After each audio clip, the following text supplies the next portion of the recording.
उस दिन निशा कैंटीन में एक महिला को देखकर चौंक गई। चेहरा बहुत जाना पहचाना लग रहा था। शायद यही हाल उस अजनबी महिला का भी था।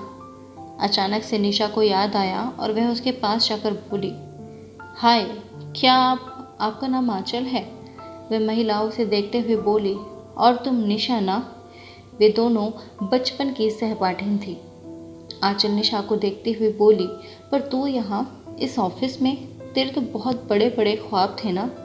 तू तो आईएएस बनने का सोचती थी। निशा थोड़ा सकुचा कर बोली, हाँ, सपनों में और हकीकत में अंतर होता है। पिताजी को बेटियों के हाथ पीले करने की जल्दी थी, तो उन्होंने मेरी पढ़ाई को महत्व ही नहीं दिया। शुक्रगुजार हूँ अपनी सासू माँ की, उन्होंने शादी के बाद पढ़ने और नौकरी करने की अनुमति दी। अरे, अनुमति क्या देना, कमा रही हो तो उनके घर को ही तो भर रही हो, कौन सा खुद के पर्स में रख लेती हो? आंचल बालों को पीछे झटकते हुए बोली, नहीं नहीं, मेरी सासू माँ ऐसी नहीं है। वह मेरी कमाई का एक पैसा भी नहीं लेती हैं। अच्छा चल, अब तू भी यहीं पर नौकरी कर रही है, तो किसी दिन मिलकर बैठते हैं और बहुत सारी बातें करते हैं। ऐसा कह निशा कैंटीन से अपने डिपार्टमेंट में वापस आ गई। 2-3 दिन के बाद एक दिन लंच टाइम में आंचल निशा को ढूंढती हुई उसके डिपार्टमेंट में आई और बोली, चल ना कैंटीन में जाकर खाना खाते हैं। आंचल को देखकर निशा खुश हो गई।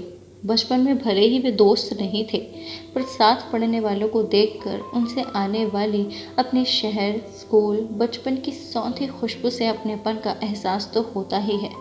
निशा बोली, मैं तो टिफ़िन लाई हूँ, आंचल तू भी साथ में ही खा ले। टिफ़िन में रखे गर्मा गर्म उत्तपम, चटनी, सांभर को देखकर तो आंचल बोल पड़े, हे भगवान, ये सब बनाने के लिए तुझे कितनी सुबह उठना पड़ा होगा। मुझसे तो यह सब होता ही नहीं है। कितने दिन हो गए ऐसा घर का गर्म नाश्ता किए हुए। मैं तो कुछ बनाती ही नहीं हूँ।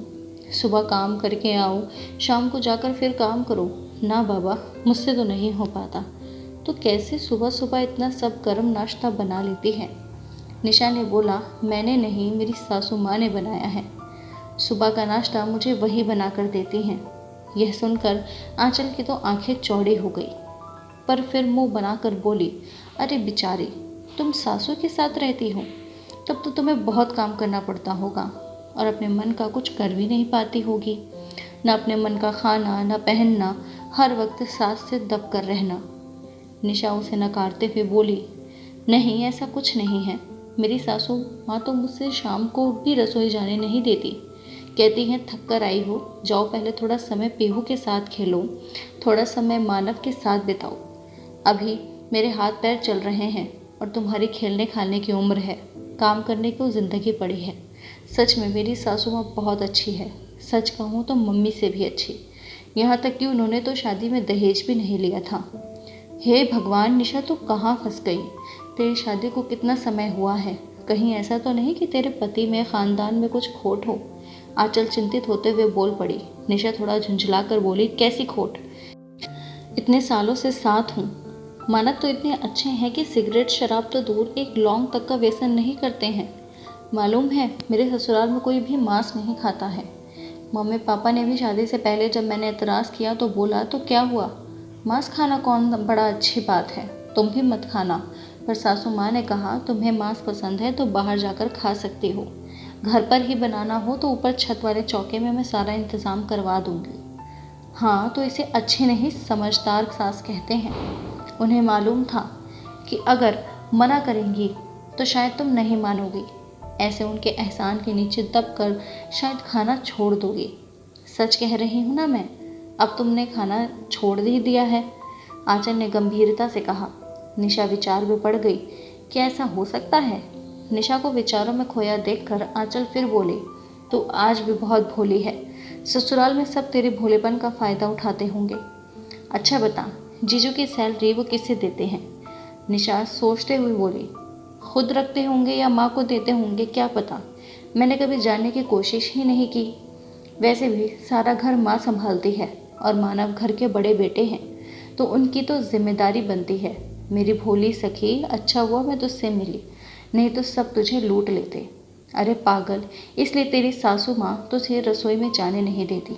नहीं तो सच में ऐसी कौन सी सास होगी जो बहू के होते हुए भी काम करना चाहेगी। मैंने तो शादी के 2 महीने बाद से संजय की सैलरी का हिसाब रखना शुरू कर दिया था। अरे भाई, इसमें शर्म कैसी, पति है मेरा।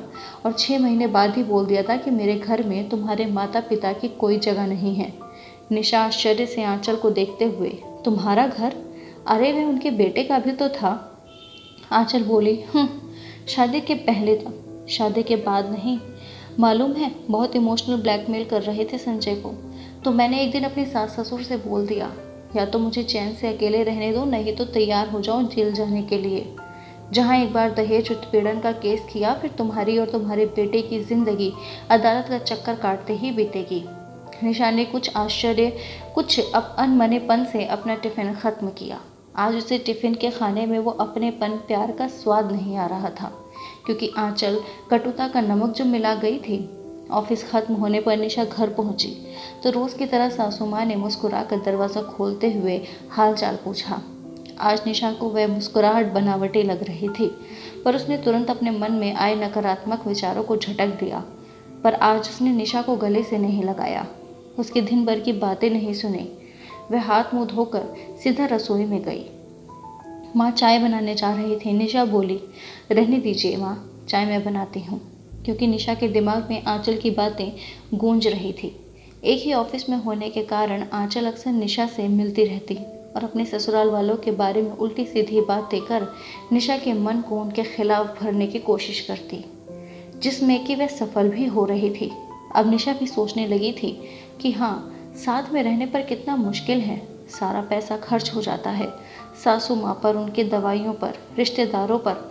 अब जाने अनजाने निशा की आंखों में एक छोटा सा ख्वाब पलने लगा था, एक छोटे से घर का, जहाँ पर सिर्फ निशा, मानव और पीहू होंगे और कोई नहीं। पर प्रकृति को यह उसका सपना मंजूर नहीं था, इसलिए आंखों में घर के सपने के साथ साथ उसके कोख में भी एक सपना पलने लगा था। आंचल की बातों के प्रभाव में आकर निशा बहुत अलग व्यवहार करने लगी थी। वह कई बार दबी जुबान से अलग रहने की बात मानव से कर चुकी थी। मानव उसे प्यार से समझाता, पर उसे सबका प्यार दिखावा लगता। सब उसके व्यवहार का परिवर्तन महसूस कर रहे थे, पर सबको लगता कि यह चिड़चिड़ापन उसकी गर्भावस्था के कारण है। एक दिन मानव की माँ मानव से बोली, देख, उसका ऑफिस है, उसे छुट्टी नहीं मिल सकती, नहीं तो मैं उसे मन बदलने के लिए मायके भेज देती। मानव बोला, हाँ माँ, आप ठीक कह रही हो, वह बहुत चिड़चिड़ी हो गई है, मैं उसके ऑफिस में बात करूँ क्या? नहीं बेटा, यह निर्णय उसको ही लेने दो। अगर वह अभी छुट्टी ले लेगी तो बाद में ऐसा करते हैं, उसके मम्मी पापा या बहन को कुछ दिनों के लिए यहाँ बुला लेते हैं, शायद उसे अच्छा लगे। हाँ माँ, यह भी ठीक रहेगा, मैं भी मम्मी जी से बात करता हूँ। कुछ दिन बाद निशा के मम्मी पापा तो नहीं आ पाए, पर छोटी बहन तापसी आ गई। अब दोनों बहनें आपस में गप्पे मारती, कभी कभी सासू माँ भी उनके ठहाकों में सम्मिलित हो जाती। एक दिन तापसी बोली, मानना पड़ेगा दीदी, तुम बहुत भाग्यशाली हो जो इतनी अच्छी सासू माँ मिली है। निशा मुँह बनाकर बोली, तू भी इनके बहकावे में आ गई, कोई अच्छी वच्छी नहीं है, सब नाटक है, बेटे को काबू में करके रखने के लिए। इसलिए तो दहेज नहीं लिया कि बहू एहसान तले दबी रहे। इतना कहकर निशा तो वहाँ से हट गई, पर तापसी सोचने लगी कि इतने सालों से सासू माँ की, ससुराल की, जीजू की इतनी तारीफ़ें करने वाली मेरी दीदी को ये क्या हो गया। ये सारी बातें जो उसने कही वे उसकी नहीं लगती हैं। तापसी ने मन में कुछ सोचा। वे छोटी ज़रूर थी पर समझदार थी। उसने सोचा, अभी अगर मैं निशा को कुछ समझाने गई तो निशा उसे भी अपना दुश्मन समझ बैठेगी। पहले पता करना पड़ेगा कि निशा को ससुराल वालों के खिलाफ भड़का कौन रहा है।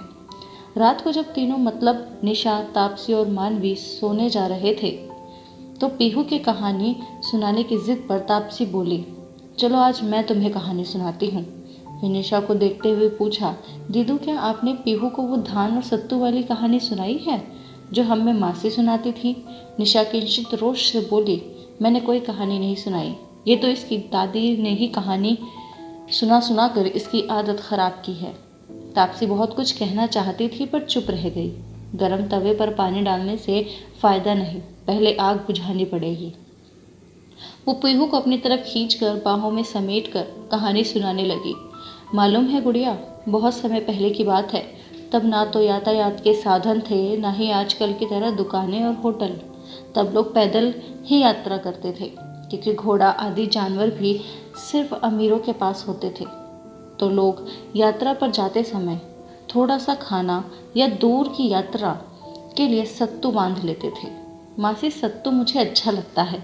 दादी गुड़ में घोल कर देती है आम के अचार के साथ। पीहू सत्तू की मिठास में खो गई। हाँ गुड़िया, सत्तू नमक के साथ भी खा सकते हैं और गुड़ के साथ भी, और ये पौष्टिक भी होता है और बनाना भी आसान होता है ना मासी? तापसी ने पीहू को चूमते हुए कहा। अरे वाह, मेरी गुड़िया तो बहुत समझदार है। हाँ, तो ऐसे ही किसी सफ़र पर दो मुसाफिर एक कुएं पर मिले। एक के पास सत्तू था, एक के पास धान। मासी, धान का मतलब जिसको कूट कर चावल निकालते हैं वह? पीहू आंखें बड़ी करते हुए बोली। तापसी बोली, हाँ वही मेरी गुड़िया। अब निशा भी करवड़ बदल कर उन लोगों की बातों और कहानी का आनंद ले रही थी। भाई जो भी हो, बचपन की कहानियां हर उम्र में मन को गुदगुदा जाती हैं। तापसी ने कहानी को आगे बढ़ाते हुए बोला। जिस राहगीर के पास धान था, उसने देखा कि सामने वाले के पास तो सत्तू है। उसने चालाकी करते हुए कहा, सत्तू लपेट टट्टू, कब साना कब खाए कब चला, धान बेचारा कूटा खाए चला। ऐसा उसने 3-4 बार कहा तो जिसके पास सत्तू था वो उसके कहने में आ गया। उसको भी लगा, सत्तू लपेट टट्टू, कब साना कब खाए कब चला, धान बेचारा कूटा खाए चला। उसने विनती करते हुए धान वाले राहगीर से उसका धान ले लिया और सत्तू दे दिया। धान वाले ने भी खूब एहसान जताते हुए अपना धान उसके सत्तू से बदल लिया और अपनी चालाकी पर मुस्कुराते हुए वहाँ से चला गया। थोड़ी दूर जाकर उसने सत्तू साना खाया और अपनी मंजिल की ओर बढ़ गया। वही धान पकड़े दूसरा राहगीर अभी तक समझ नहीं पाया था कि दूसरा राहगीर उसे ठग कर चला गया है। पीहू बोली, मासी, वे सत्तू वाला राहगीर बिल्कुल बुद्धू था क्या? वे धान तो कूट कर कब चावल निकालेगा, कब पकाएगा तो कब खाएगा। तापसी बोली, बुद्धू तो नहीं था, पर बुद्धू ही कहलाएगा अगर कोई ऐसे किसी की बातों में आ जाएगा। पीहू बोली, मासी, ऐसा नहीं होता है। कोई भी इतना बुद्धू नहीं होता कि बिना सोचे विचारे किसी की बातों में आ जाए। तापसी बोली, गुड़िया, अभी आप छोटे हो, दुनिया ऐसे लोगों से भरी पड़ी है, आप समझ भी नहीं पाते। कभी अपनी मीठी मीठी बातों से आपके दिमाग पर काबू कर लेते हैं। फिर पीहू की ओर देखकर बोली, दीदू, जग रहे हो या सो गए हो? वो गाना याद है जो मम्मी बचपन में सुनाती थी? इतना कहकर वो गाने लगी, मीठी मीठी बातों से बचना ज़रा, दुनिया के लोगों में है जादू भरा। पीहू भी साथ में गाने लगी। मासी, पूरा गाना सुनाओ ना। नहीं गुड़िया, अभी सो जाओ, सुबह स्कूल जाना है ना। पूरा गाना कल स्कूल से आकर नानी से फ़ोन पर सुन लेना। तापसी और पीहू तो सो गई, पर निशा की आंखों में नींद नहीं थी। वह मानो बचपन में खो गई थी। उसके कानों में बार बार सिर्फ यही गाना गूंज रहा था, मीठी मीठी बातों से बचना ज़रा, दुनिया के लोगों में है जादू भरा। दूसरे दिन शाम को जब निशा ऑफिस से घर आई तो चाय वगैरह पीने के बाद तापसी बोली, दीदी, आप मुझे कहीं घुमाने नहीं ले गई इस बार। निशा बोली, इतने सालों से तो हर बार घूमती है, अब कुछ बचा भी है तेरे लिए? ठीक है, कल छुट्टी है, कल मॉल चलेंगे। क्या दे दूँ? मॉल तो मैं वहाँ पर भी घूम लेती हूँ। आपने बताया था ना आपकी बचपन की कोई दोस्त यहाँ आपको मिली है, वो कई बार यहाँ घर पर भी आ चुकी है, चलो ना उससे मिलवाऊँ ना। तापसी ठुनकते हुए लाड से बोली, ठीक है, तो उसे कल घर पर बुला लेती हूँ। निशा खुशी से बोली। तापसी बोली, दीदू, मुझे घूमना है, आप उनको क्यों बुलाओगी? चलो ना, हम उनको जाकर सरप्राइज़ देते हैं। निशा बोली, हाँ यह भी ठीक रहेगा, वैसे भी वह कई बार मुझसे अपने घर आने के लिए कह चुकी है, उसे अच्छा लगेगा। वास्तव में तापसी ने कुछ दिनों में विचार करके यही निष्कर्ष निकाला था कि जब से दीदू ने अपनी सहेली के बारे में बताया था, उसके बाद से दीदू का व्यवहार बदल रहा है। दूसरे दिन दोपहर को खाना खाने के बाद पीहू, निशा और तापसी तीनों ही कार से आंचल के घर के लिए निकल गए। रास्ते में उन्होंने आंचल की बेटी के लिए उपहार और चॉकलेट भी ली थी। आंचल के घर पहुंचते उन्हें लगभग 3 बज गए थे। निशा थोड़ा नाराज़ हो रही थी कि मुझे आंचल को फ़ोन करके बताने दे कि हम आ रहे हैं।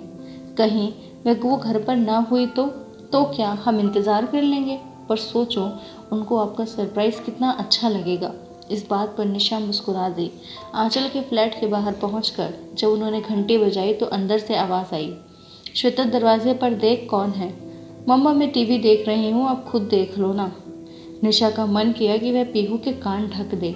बड़बड़ करती हुई आंचल की आवाज़ बाहर तक आ रही थी। दरवाज़ा खोलते हुए भी वह कुछ बोले जा रही थी, पर निशा को देखकर जबरन मुस्कुराते हुए बोली, अरे तुम फ़ोन कर दिया होता तो मैं आ जाती। ऐसी हालत में तुम क्यों परेशान हुई। उसकी बातों से खुश होकर निशा बोली, तो मेरा कितना ख्याल रखती है, पर ये तापसी मेरी छोटी बहन आई हुई है ना, ये तुमसे मिलना चाहती थी, तो बस तुम्हें सरप्राइज़ करने के लिए फ़ोन नहीं किया। तापसी बोली, आंचल दी, डॉक्टर ने दीदी को घूमने फिरने को बोला है, वैसे क्या आप हमें अंदर नहीं बुलाएंगी। आंचल अचकचाकर एक और हटते हुए बोली, आओ ना अंदर आओ ना। फिर अपने अव्यवस्थित घर पर नज़र डालते हुए बोली, क्या करूं, काम काजी हूं ना, तो घर को समय ही नहीं दे पाती। रविवार का एक दिन मिलता है पति और बेटी के साथ बिताने के लिए, उनमें भी घर की साफ़ सफाई करो तो ये नाराज़ होते हैं कि तुम्हारे पास तो मेरे लिए समय ही नहीं है। पर मम्मा पापा तो सुबह गुस्से में कह रहे थे कि न जाने कैसी सुअर से पाला पड़ा है, मुझे इस गटर में नहीं रहना। चुप कर, पता नहीं क्या बेकार की टीवी की बातें सुनकर बोलती रहती है। चल आंटी को हेलो बोल और अपने कमरे में जा। सुन, पीहू को भी ले जा, इसके साथ खेल। निशा बोली, अरे कोई बात नहीं, हम तुझसे मिलने आए हैं, तेरे घर से नहीं। तब से पीहू ने आगे बढ़कर आंचल के पैर छू लिए। आंचल फिर नाक सिकोड़ती हुई बोली, हमारी श्वेता तो इंग्लिश मीडियम से पढ़ी है, उसे यह सब मैंने नहीं सिखाया। श्वेता से हेलो टू आंटी। पर श्वेता टस से मस ना हुई। आखिर निशा बोली, हेलो श्वेता, मैं तुम्हारी मम्मा की दोस्त हूँ, ये देखो मैं तुम्हारे लिए गिफ्ट लाई हूँ। एकदम से बंदर की तरह उछलते हुए निशा के हाथों से उपहार खींचकर वह अंदर भाग गई। आंचल चिल्लाती रह गई, से thank you to aunty, take this girl with you, show her your toys. No I don't want to share. Aanchal बहुत घमंड से बोली, अकेली है ना, बहुत लाड प्यार से पाला है, इसलिए किसी की बात सुनती नहीं। थोड़ी देर वहाँ बैठने के बाद न जाने क्यों निशा का मन उचटने लगा। वह आंचल से बहाना बना कर कि उन्हें डॉक्टर के पास भी जाना है रेगुलर चेकअप के लिए, वह वहाँ से बगैर कुछ चाय कॉफ़ी पानी के उठ गई। आंचल ने रोकने की भी कोशिश नहीं की। कार तापसी ने पार्क के आगे रोक दी। निशा ने कुछ भी सवाल नहीं पूछा, वह अपने भीतर के सवालों से जूझ रही थी। पीहू तो पार्क में आकर खुश हो गई। तापसी ने ठंडे पानी की एक बोतल और 3 आइसक्रीम ली। वह दोनों वही पड़ी बेंच पर बैठकर खाने लगी। पीहू खाकर झूला झूलने चले गई। निशा ने दूर क्षितिज को देखते हुए बोला, तू जानबूझकर मुझे आंचल के घर ले गई थी ना। तापसी आइसक्रीम खाते हुए हैरानी से उसे देखते हुए बोली, हाँ तो मैं ही तो आपको आने के लिए बोली थी, क्या हुआ, क्या आपको उनके घर आना अच्छा नहीं लगा। नहीं, निशा सिर हिलाते हुए बोली, आंचल ने मुझे जो तस्वीर दिखाई थी अकेले घर की, मौज मस्ती की, वह तस्वीर इस घर से बिल्कुल अलग है। दीदू, यह आपकी दोस्त नहीं, कलयुग की मंथरा है। यह ना इतनी महीन काटते हैं कि सामने वाला संभल भी नहीं पाता।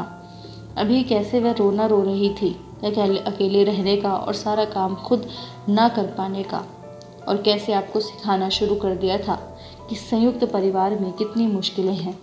हाँ, तापसी में उसकी बहकावे में आ गई थी। यह मेरा घर, जहाँ मेरी सासू माँ ने मुझे राजकुमारी का दर्जा दिया, तेरी जीजू जिन्होंने मुझे रानी बनाकर रखा, ये मेरा खुशियों से भरा हंसता खेलता साम्राज्य जिसको मैं उसके बहकावे में आकर अपने हाथों से आग लगाने जा रही थी। निशा रोते हुए बोली, छोटी, क्या मिल जाता उस आंचल को मेरा साम्राज्य नष्ट करके। मंथरा को तो फिर भी लालच कि वह राजमाता की नौकरानी कहलाएगी, पर आंचल, उसे किस बात का लालच था। मैंने तो कभी उसका बुरा नहीं चाहा। भगवान का शुक्र है कि तू आ गई और तूने मुझे उसके चंगुल से निकाल लिया।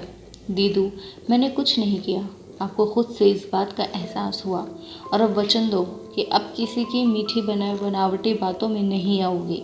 थोड़ी देर बाद निशा अपनी सासू माँ के गले से लगकर रो रही थी। उसने सारी बातें अपनी सासू माँ को बता दी थी। निशा ने पीहू से भी अपने व्यवहार के लिए क्षमा मांगी। वे रोते हुए उन दोनों से बोली, अब आप दोनों मुझसे उतना प्यार नहीं करोगे ना? सासू माँ उसे गले लगाते हुए बोली, तू हमेशा मेरी बेटी थी और रहेगी। मानव बोला, और मैं? तुम दोनों मेरे कलेजे का टुकड़ा हो। और मैं दादी? तुम तीनों मेरे कलेजे का टुकड़ा हो। और मैं? तापसी ने पूछा। तू तो परी है जिसने एक दुष्ट चुड़ैल के हाथों से मेरी खुशियों का साम्राज्य उजड़ने से बचा लिया। आपके आसपास भी ये मंथराएं होंगी। आप भी अपने खुशियों के साम्राज्य की पहरेदारी ध्यान से करना और गुनगुनाते रहिएगा कि मीठी मीठी बातों से बचना ज़रा। तो दोस्तों, यह थी आज की कहानी। तो कैसी लगी आप सभी को कमेंट में ज़रूर बताएं। अच्छी लगी हो तो लाइक कीजिए और ऐसे ही और भी कहानियों के लिए चैनल को सब्सक्राइब ज़रूर कीजिए।